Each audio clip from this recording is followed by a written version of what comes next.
While Palestinian politicians debate who should be on the lists in the upcoming elections, Palestinian youth are trying to squeeze in, find their voice, and get a seat at the table to make their presence felt. 23-year-old Haneen Qawasmi is a project coordinator and activist at Shark, an independent youth forum that works to develop, empower, and encourage young adults to participate in Palestinian political, economic, and social affairs. She says when she heard that elections were going to be held and that she would be able to take part, she was ecstatic. I was very happy and I was very excited to participate and to get my voice heard for the first time. As a Palestinian youth, I will be participating and I will get my voice heard for the first time, and I will be able to express what I want. I will be able to express the needs of the Palestinian youth for the first time.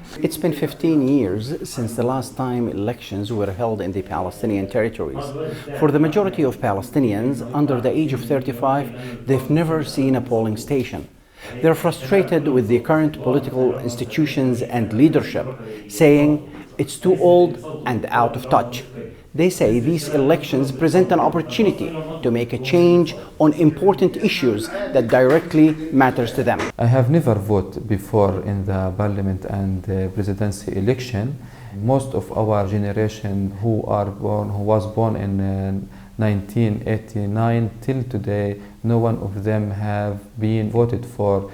Palestinians are in the midst of battling the deadly coronavirus pandemic, a growing financial crisis, deep internal division, and a complete stalemate in peace talks with Israel. Through all of that, the young say the timing for the election couldn't be better. It's a potential for the young generation to be inside the decision-making circle and to put their priorities on the table of the decision makers in the future. According to the Palestinian Central Bureau of Statistics, the population in the Palestinian territories is 5.2 million. About 22%, or fifth of that, are youth between the ages of 18 and 29. And for many, it's a force to be reckoned with. As young people, we see that we are a large and influential electoral force.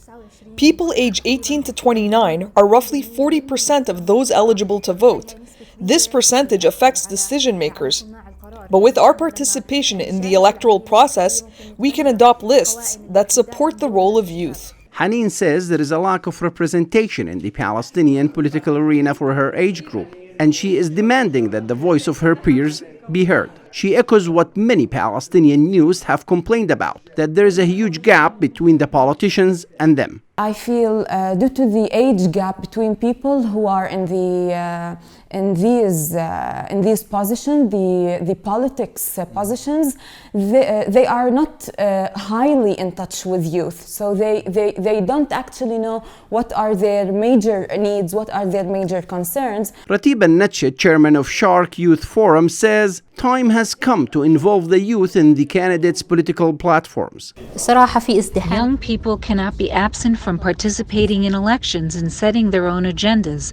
They cannot be neglected because now they are a force that will determine who will represent them in parliament. Young people here remain disempowered, and they say their generation needs more action than words from the candidates. We are looking for more convincing programs that aims to eliminate the gender-based violence, that aims to reduce the high unemployment rates in the Palestinian labor market. When it comes to Haneen, there is one thing in particular she'd like to see done. I'm looking for women empowerment through politics. For now, the youth in Palestine see themselves largely excluded from the decision-making process, even persecuted for demanding their rights and calling for change. But they are confident that change is coming. Reporting for the Media Line, Muhammad Al-Qasim, Ramallah, the Palestinian territories. Do you trust your news sources? Are you tired of one-sided reporting? You need to know the Media Line to know the Middle East. The world needs news you can trust. The Media Line's reporters are in the streets of Cairo, Jerusalem, Ramallah, and Sana'a, bringing you stories in context which shape your views and decisions.